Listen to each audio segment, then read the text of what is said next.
Паров Садыр Нургожоевич.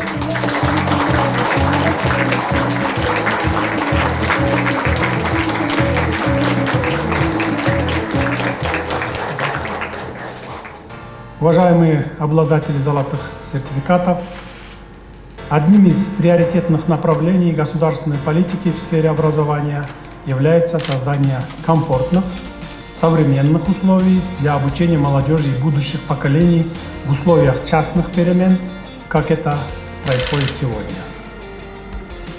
Государство придает этому особое значение и выделяет большие средства на развитие образовательной сферы. В этом году мы значительно повысили заработные платы нашим учителям и преподавателям. Давать знания и воспитывать таких прогрессивных молодых людей, как вы, благородное дело.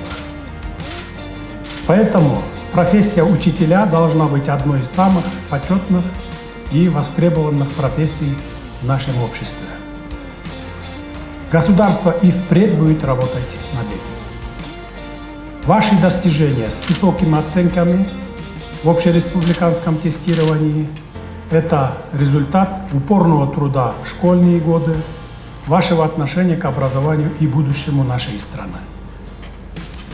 Теперь вы имеете право обучаться по любой специальности в любом государственном учебном заведении Кыргызстана.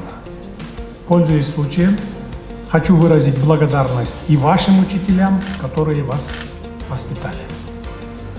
Глядя на вас, мы уверенно можем сказать, что в ближайшем будущем вы внесете свой посильный вклад в развитие нашей любимой страны.